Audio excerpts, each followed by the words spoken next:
America ने भारत पर 50% का भारी भरकम रेसिप्रोकल टैरिफ लगा दिया और डोनाल्ड ट्रंप ने इसे 250% तक बढ़ाने की धमकी भी दे दी। उन्होंने इंडिया को टैरिफ किंग के साथ साथ इंडियन इकोनॉमी को डेड भी कह दिया। अब सवाल ये है कि क्या ये सिर्फ एक व्यापारिक कदम है या फिर इसके पीछे एक बड़ी जियोपॉलिटिकल स्ट्रेटजी छुपी हुई है। हेलो फ्रेंड्स, मैं आभाष। आज के इस डिटेल्ड वीडियो में हम करेंगे इस ट्रेड वॉर का मल्टी डायमेंशनल विश्लेषण।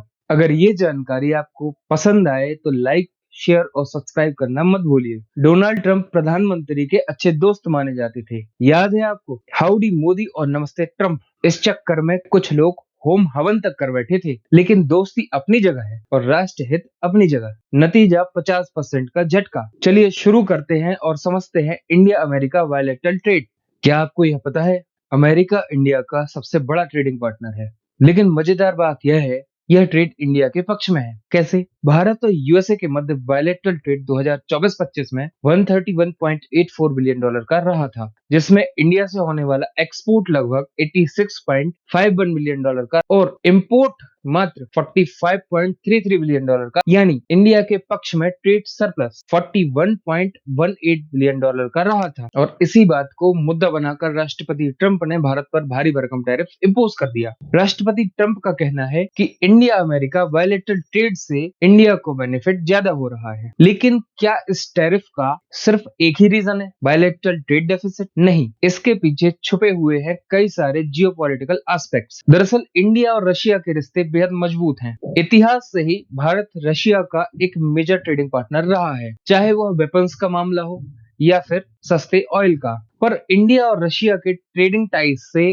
अमेरिका को क्या आपत्ति? प्रॉब्लम ये है कि अमेरिका यूक्रेन रूस में उलझा हुआ है, जो उसे अब भारी पड़ने लगा है, क्योंकि युद्ध को लगभग 2.5 साल होने जा रहा है। यूक्रेन को नेटो के माध्यम से लगभग 100 अरब डॉलर की आर्थिक एड भी दी जा चुकी है।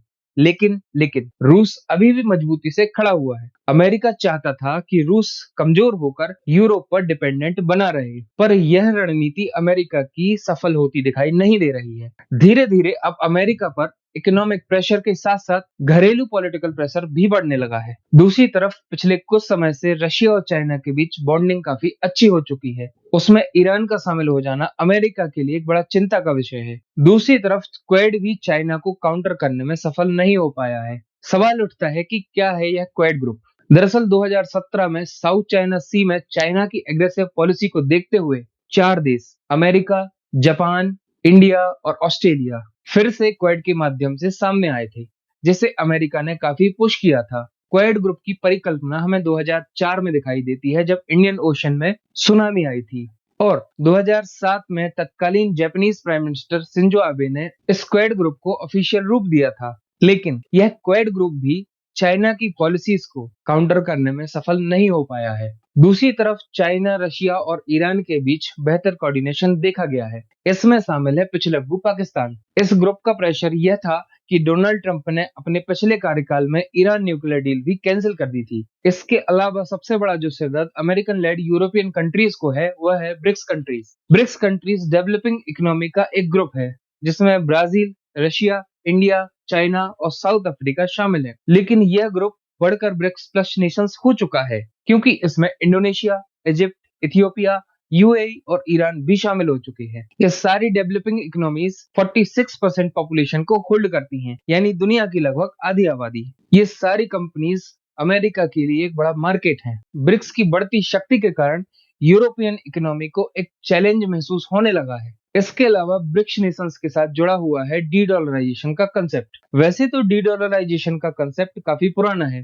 1990s का, पर इसे 2023 में ज्यादा इंपॉर्टेंस मिली जब ब्राजील के राष्ट्रपति लूला डी सिल्वा ने कहा कि why should we trade in dollars, why not a BRICS currency. इस ब्रिक्स करेंसी की चर्चा ने अमेरिका के सिर में दर्द उत्पन्न कर दिया। सिर्फ चर्चा ने। सोचिए, अगर ब्रिक्स करेंसी का कंसेप्ट कॉन्क्रीट रूप ले लेता है तो अमेरिका की लीडरशिप का क्या होगा? अमेरिका को लगता है कि यदि BRICS plus countries BRICS currency में ट्रेड करना शुरू कर देते हैं तो उनकी डॉलर पर डिपेंडेंसी खत्म हो जाएगी और अमेरिका का तथाकथित सुपर पावर और ग्लोबल प्लसमैन का वर्चस्व खतरे में पड़ जाएगा। डॉलर पर डिपेंडेंसी कम होने से और दुनिया को करेंसी का एक नया विकल्प मिलने से अमेरिका और यूरोपियन कंट्रीज की मोनोपोली भी सीमित हो जाएगी। सवाल उठता है कि इस पूरे विश्लेषण में इंडिया कहां पर है, या इंडिया के पर्सपेक्टिव से इस विश्लेषण को कैसे समझा जाए। क्या रोल है इंडिया का ग्लोबल पॉलिटिक्स में, इंडिया की क्या इंपॉर्टेंस है। चलिए समझते हैं हम इंडिया के पर्सपेक्टिव से, लेकिन उसके पहले हमें समझना होगा कि इंडिया की मेजर प्रॉब्लम क्या है। इंडिया की प्रॉब्लम से शुरू होती हैं जब फॉरेन पॉलिसी का उपयोग देश की आंतरिक राजनीति चमकाने के लिए किया जाने लगा।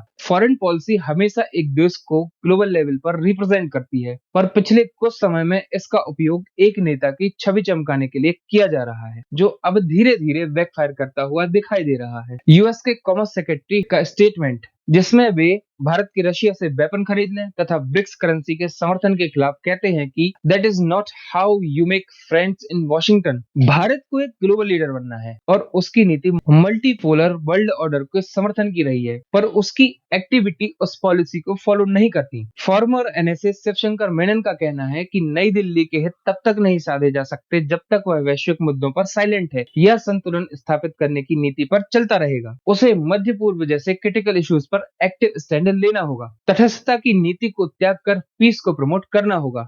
हाल ही में नई दिल्ली में हुई भारत के विदेश सचिव और चाइना के उप विदेश मंत्री की मुलाकात, जिसमें स्टेबलाइजिंग एंड रिबिल्डिंग टाइज के साथ साथ पीपल सेंट्रिक एक्सचेंजेस एंड की इकोनॉमिक कंसर्न को एड्रेस करने की बात की गई। इस मुलाकात के कुछ दिन बाद इंडियन एनएसए और चाइना के टॉप डिप्लोमेट के बीच संघाई कोऑपरेशन ऑर्गेनाइजेशन के सिक्योरिटी काउंसिल सेक्रेटरीज की 20वीं मीटिंग के दौरान बीजिंग में एक मुलाकात होती है, जिसे Ladakh border stand of D escalation की तरफ बढ़ाए कदम की तरह देखा जा रहा है। इसके अलावा 2020 के बाद लद्दाख मुद्दे पर उत्पन्न विवाद के बाद RIC यानी रशिया इंडिया चाइना ट्राइड, जो उदासीन पड़ा हुआ था, रूस के प्रयासों से पुनः शुरू हो सकता है। पाकिस्तान भारत विवाद में बार बार ट्रंप की मध्यस्थता का दावा करना, हालिया ट्रंप का बयान, भविष्य में पाकिस्तान भारत को ऑयल एक्सपोर्ट करेगा, या फिर पाकिस्तानी आर्मी जनरल आसिर मुनीर का डिनर और ट्रंप के लिए नोबेल प्राइज का समर्थन, यह दिखाता है कि पाकिस्तान चीन को बैलेंस करने के लिए एक बार फिर अमेरिका की गोद में बैठने को तैयार है, और अमेरिका भी यह समझता है कि पाकिस्तान के द्वारा ही चाइना को काउंटर किया जा सकता है। कंसर्न ये है कि इस्लामाबाद और वॉशिंगटन के बीच इस सडन बॉन्डिंग को चाइना कैसे देखता है, क्योंकि पाकिस्तान का इंडिया के अगेंस्ट वॉर एफर्ट में